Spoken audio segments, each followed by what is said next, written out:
Writing. The morning sun had barely risen when Matteo parked his old pickup truck outside the towering glass headquarters of Santoro Logistics. He sat behind the wheel for a moment, staring at the reflection of the sky on the polished windows. His rough hands rested on the steering wheel, hands marked by years of repairing engines, changing transmissions, and solving problems that no manual could explain. Today was different. His small neighborhood garage had closed after its owner retired, and for the first time in 15 years, Matteo was looking for a new job. He stepped out, adjusted his clean but faded blue shirt, and walked confidently toward the entrance. Around him, other candidates arrived wearing expensive suits, carrying leather briefcases, and talking confidently about business strategies and leadership experience. Matteo carried only a worn folder containing his resume and recommendation letters from customers who trusted him with their vehicles for years. Inside the reception area, whispers followed him. "Is he here for maintenance?" One candidate asked quietly. "I think he's applying for the mechanic position," another replied with a smirk. Matteo heard them but smiled politely. He had spent too many years earning respect through hard work to let strangers shake his confidence. Soon his name echoed through the lobby. "Mr. Matteo Alvarez." He stood and followed the assistant into an elegant conference room. 3 executives sat behind a long table. In the center was Valeria Santoro, the wealthy owner of the transportation company. She was known throughout the industry for transforming struggling businesses into successful corporations. Calm, intelligent, and demanding, she rarely showed emotion during interviews. Valeria looked at Matteo's resume. "You finished high school but never attended college." "That's correct. You have no engineering degree." "No. You've never managed a large corporate maintenance department." "No, ma'am." One executive leaned toward another and quietly wrote something on his evaluation sheet. The questions began. They asked about diesel engines, electrical systems, preventive maintenance schedules, fleet management, and emergency repairs. Matteo answered each question with confidence, not by quoting textbooks but by sharing real situations he had experienced. When an engine overheats unexpectedly, he explained, the temperature gauge isn't always the problem. Sometimes the cause begins hours before the warning light appears. The interviewers listened. One executive interrupted. "That's based on experience, not engineering." Matteo nodded. "Experience is another form of engineering. It's simply learned differently." The executive frowned. "Our company is investing in advanced technology. We need someone with modern qualifications." Matteo smiled politely. "Technology changes every year. The principles of solving problems don't." The room fell silent. Valeria watched him carefully, saying very little. After another 20 minutes, the interview ended. The senior executive closed the folder. "Thank you for coming, Mr. Alvarez. We'll contact you if we decide to move forward." Matteo understood exactly what that sentence meant. It meant no. He stood, shook everyone's hand, thanked them sincerely, and left without complaint. As the elevator doors closed, Valeria remained seated, staring at his resume. Something bothered her. The other executives began discussing the remaining candidates. "This one has an MBA. That applicant managed 3 regional facilities. The next candidate worked for an international company." Valeria listened, but her thoughts stayed with the quiet mechanic who never tried to impress anyone. Minutes later she suddenly stood. "I'll be back." She hurried into the hallway. The elevator had already reached the lobby. Without thinking, she rushed toward the stairs. Employees watched in surprise as the company's composed CEO hurried down 4 flights. Outside, Matteo was walking toward his truck. "Mr. Alvarez," she called. He turned around, surprised to see the wealthy businesswoman almost out of breath. "I need to speak with you."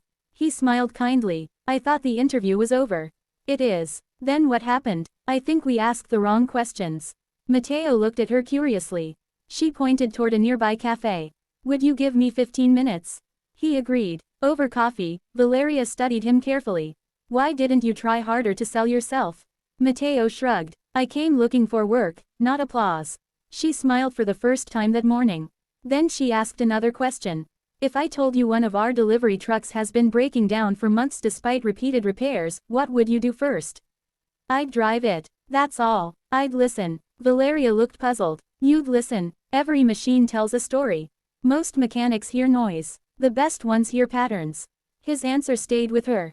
Without another word, she stood. "Come with me." They drove to the company's massive maintenance facility. Rows of delivery trucks filled the enormous garage. Technicians worked everywhere, At the far end sat one truck everyone recognized. It had become infamous. Despite countless inspections, it continued to fail unexpectedly, delaying deliveries and costing the company thousands of dollars every week. Valeria pointed toward it. This is the problem. Matteo didn't rush. He slowly walked around the vehicle. He checked the tires. He examined the suspension. He opened the hood. He listened to the engine idle. He shut it off, started it again, then asked for permission to drive it. Several engineers exchanged amused glances. He's wasting time. He hasn't even connected diagnostic equipment. Matteo drove the truck for 30 minutes through city streets before returning. He parked quietly. I found it. The chief engineer crossed his arms. So quickly. Matteo pointed toward a pressure control valve. This part doesn't belong here. The engineer laughed. Impossible. That's the manufacturer's replacement. Matteo shook his head. It looks identical, but it's designed for another engine model. It works while cold but loses pressure after reaching operating temperature. The technician removed the valve.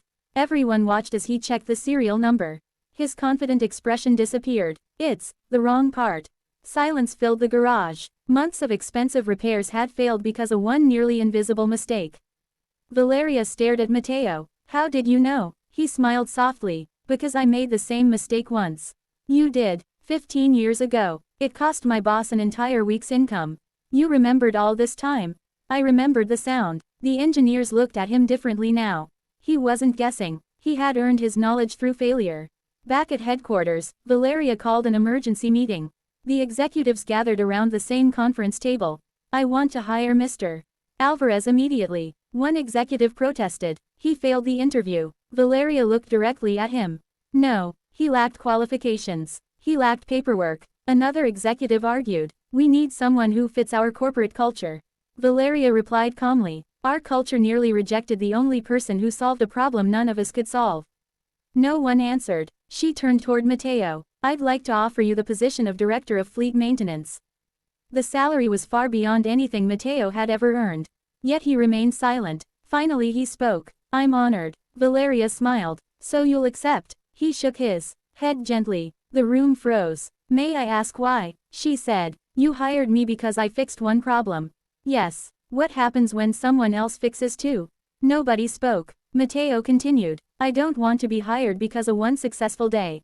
I want to work somewhere that values honesty, teamwork, and experience every single day. Valeria slowly stood. For the first time in years, she realized she wasn't negotiating with an employee. She was speaking with a man whose dignity mattered more than money. She walked around the table. Extended her hand. Mr. Alvarez, would you allow me another meeting? This time not as an interviewer, but as someone who wants to build something better together. Matteo looked at her hand. Then smiled. Now we're having the right conversation. A week later, he accepted the position under one condition. Every mechanic, apprentice, and engineer would receive equal respect. Ideas would be judged by results, not job titles. Valeria agreed immediately. The changes began almost overnight. Instead of criticizing mistakes, Matteo turned them into lessons. Every Friday afternoon he gathered the entire maintenance team. Each person shared one mistake they had made during the week and what they had learned from it. At first everyone felt uncomfortable. Soon they realized something remarkable. Productivity increased. Repairs became faster. Communication improved. The younger technicians admired Matteo because he never pretended to know everything. Whenever he didn't understand something, he admitted it openly before asking for help. Months passed. Breakdowns across the company's fleet dropped dramatically. Fuel efficiency improved. Customer complaints fell to record lows. The savings reached millions of dollars. But the biggest transformation wasn't mechanical. It was cultural. Departments that rarely spoke to one another began working together. Experienced workers started mentoring younger employees. Engineers spent more time in the garage. Mechanics were invited into planning meetings. Everyone's voice mattered. At the annual company celebration, hundreds of employees gathered in the auditorium. Valeria stepped onto the stage. There was a day, she began, when we almost rejected the best person we could have hired. The audience listened quietly. We judged appearance before ability. Credentials before character. Titles before wisdom. She invited Matteo onto the stage. The room erupted in applause. Some employees stood. Others wiped away tears. Matteo accepted the microphone. I've repaired thousands of engines, he said. But people are harder to repair than machines. The audience smiled. A broken engine only needs the correct part. A broken workplace needs trust. He looked around the room. Never underestimate someone because their hands are dirty. Those hands may have built more solutions than you can imagine. The applause grew louder. After the ceremony, a young apprentice approached him. I almost skipped applying here because I don't have a college degree. Matteo placed a hand on his shoulder. Keep learning every day. Read books. Listen to experts. Respect education. But never believe that a diploma is the only proof of intelligence. Your character, your curiosity, and your willingness to work honestly will take you farther than pride ever will. The young man nodded with determination. As everyone left the auditorium, Valeria watched her employees laughing together. She remembered running through the lobby that morning, chasing a mechanic who had supposedly failed an interview. Now she understood the truth. The interview had never measured Matteo's worth. It had revealed the company's greatest weakness. Real talent doesn't always arrive wearing an expensive suit or carrying impressive certificates. Sometimes it walks through the door with worn boots, calloused hands, quiet confidence, and years of experience that no resume could ever fully capture. And sometimes the wisest decision a leader can make is to stop judging people by the paper they carry and start seeing the value they carry within themselves.